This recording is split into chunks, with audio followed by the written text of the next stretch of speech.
I've written before that the ancient institution of monogamous marriage is ill-suited to the exigencies of modern Western civilization.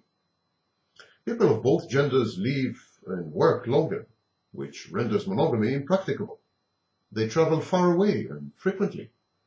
They are exposed to tempting romantic alternatives via social networking in various workplace and social settings. Thus, even as social monogamy and pair commitment and bonding are still largely intact and more condoned than ever, and even as infidelity is fervently condemned everywhere, sexual exclusivity, mislabeled sexual monogamy, is actually declining, especially among the young and the old. Monogamy is becoming one alternative among many lifestyles, and marriage only one relationship among a few relationships, not even the most important or privileged one. Marriage now has to compete for time and resources with work, same-sex friends, friends with benefits, and opposite-sex friends. The contractual aspects of marriage are more pronounced than ever in human history, with everything on the table. Extramarital sex, allowed or not, prenuptial agreements. Everything is negotiated and negotiable. The commodification and preponderance of sex, premarital and extramarital, robbed sex of its function as a conduit of intimacy. And since child rearing and childbearing is largely avoided, natality rates are precipitously declining everywhere, or even outsourced, the family lost both its raison d'etre and its nature as a venue for exclusive sexual and emotional interactions between adults. Professed values and prevailing social mores and institutions have yet to catch up to this emerging multifarious reality. The consequences of this discrepancy between what we believe or are led to believe and between reality, the consequences are disastrous. About 40 to 50% of all first-time marriages end in divorce, and the percentage is much higher for second or third attempts at connubial bliss. Open communication about one's sexual needs, fantasies, and desires is tantamount to self-ruination, as the other partner is likely to reflexively initiate a divorce. Dishonesty and cheating, therefore, are definitely the rational choices in such an unforgiving and punitive environment. Indeed, most surviving marriages have little to do with love or romance. They have more to do with perpetuating the partner's convenience, their access to commonly owned assets and future streams of income, and the welfare of third parties, most notably their children. Erstwhile sexual exclusivity often degenerates in marriage into celibacy or abstinence on the one hand, or into parallel lives with multiple sexual and emotional partners on the other hand. But is infidelity the threat that it is made out to be? One-night stands for both genders are usually opportunistic and passing. Extra-pair affairs are self-limiting, as emotional involvement and sexual attraction wane inevitably over time. Infidelity is therefore much less of a threat to the longevity of a dedicated couple than it is made out to be. Most of the damage is usually caused by culturally conditioned, albeit deeply and traumatically felt, reactions to conduct that is almost universally decried as deceitful, dishonest, and in breach of vows and promises. But the roots of the crumbling alliance between men and women go much deeper and further in time. Long before divorce, men and women grew into two disparate, incompatible, and warring subspecies. Traditionalist, conservative, and religious societies put in place behavioral safeguards against the inevitable wrenching torsion that monogamy entailed. So, in these societies, there's no premarital sex, and virginity is demanded, no multiple intimate partners, no cohabitation prior to tying the knot, no mobility or equal rights for women, and no mixing of the genders. We now know that each of these habits does indeed increase the chances for an ultimate divorce. As Jonathan Franzen elucidated in his literary masterpieces, it boils down to a choice between personal freedoms and the stability of the family. The former decisively preclude the latter. If people have premarital sex, if they have multiple intimate partners, if they cohabit prior to tying the knot, if they are mobile and the women have equal rights and enter the workforce, if there's a mixing of genders, the rates of divorce are bound to go higher and higher inexorably. During the 17th, 18th, and 19th century, discrete extramarital affairs were an institution of marriage. Sexual gratification and emotional intimacy were outsourced, while other domestic functions were shared in a partnership.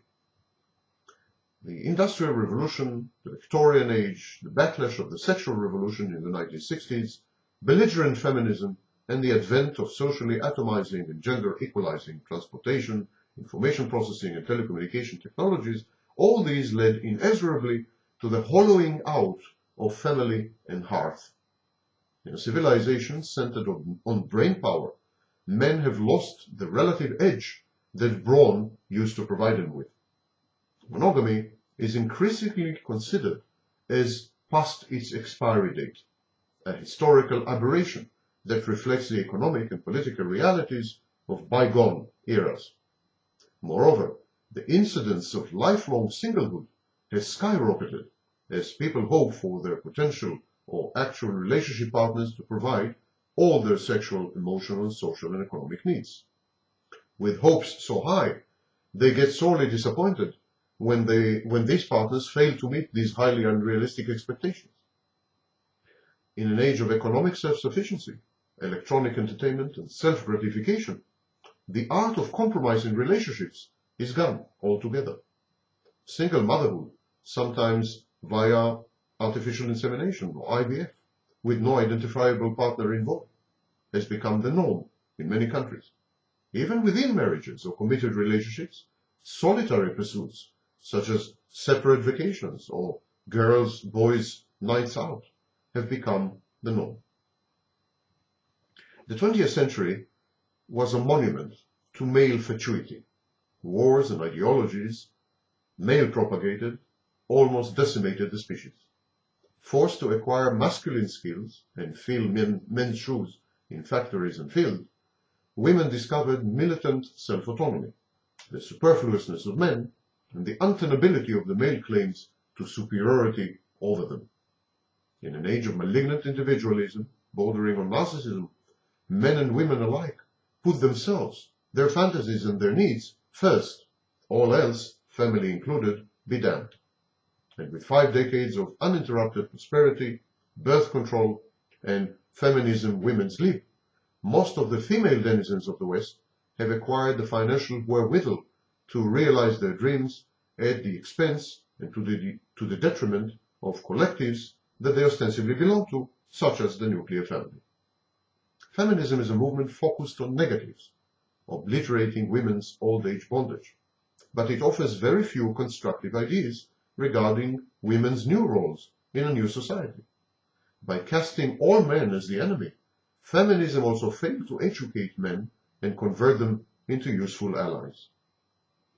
Owing to the dramatic doubling of life expectancy, modern marriages seem to go through several phases: infatuation, honeymoon, procreation, accumulation of assets, children, and shared experiences, and then exhaustion, outsourcing, bonding with new emotional and sexual partners for rejuvenation or the fulfillment of long-repressed fantasies, needs, and wishes. Divorces and breakups occur mostly at the seams, the periods of transition between these 3 phases, and especially between the stages of accumulation, procreation, and exhaustion, outsourcing. This is where family units break down. With marriage on the decline and infidelity on the rise, the reasonable solution would be swinging, swapping sexual partners, or polyamory, households with multiple partners of both genders, all of whom are committed to one another for the long haul, all of them romantically involved, all of them sexually shared, and all of them economically united. Alas, while a perfectly rational development of the traditional marriage, and one that is best suited to modernity, polyamory and swinging are emotionally unstable arrangements, what with romantic jealousy ineluctably rearing its ugly head.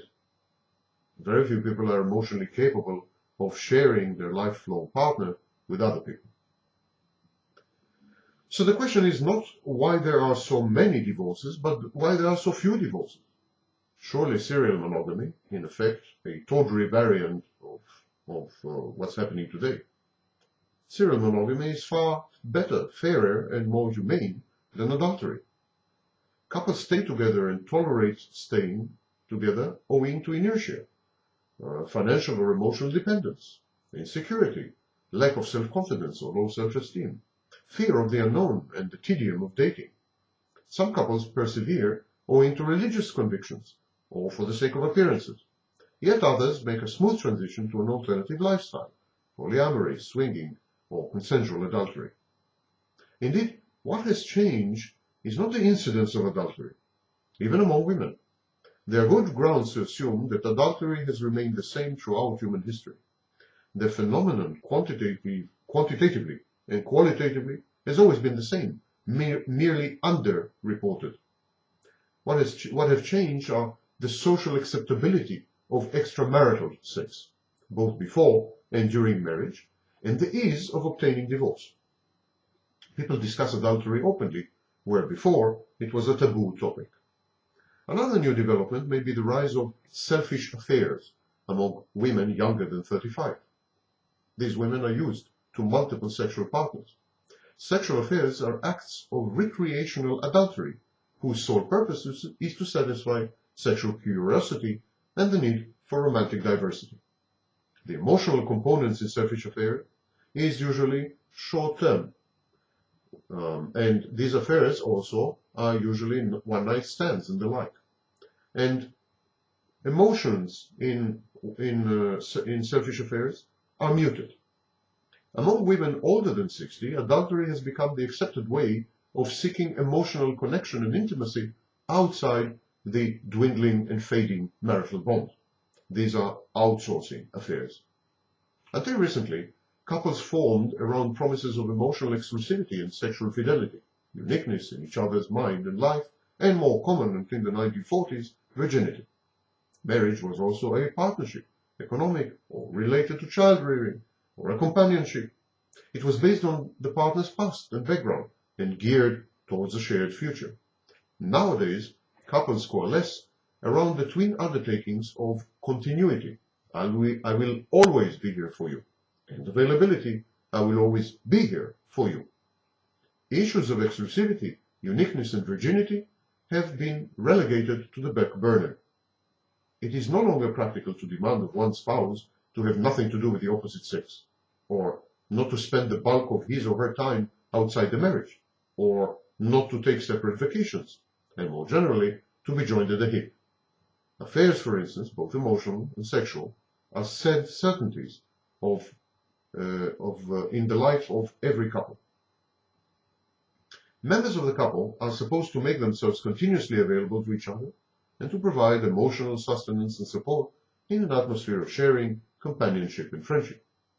All the traditional functions of the family can now be, and often are, outsourced, including even sex and emotional intimacy. But contrary to marriage, outsourcing is frequently haphazard and unpredictable, dependent as it is on outsiders who are committed elsewhere as well. Hence the relative durability of marriage in its conservative and less conventional forms alike. Marriage is a convenient and highly practical arrangement. Divorce or other forms of marital breakup are not new phenomena, but their precipitants have undergone a revolutionary shift. In the past, families fell apart owing to a breach of exclusivity, mainly in the forms of emotional or sexual infidelity, owing to a deficiency of uniqueness and primacy. Divorced women, for instance, were considered damaged goods because they used to belong to another man and therefore could offer neither primacy nor uniqueness.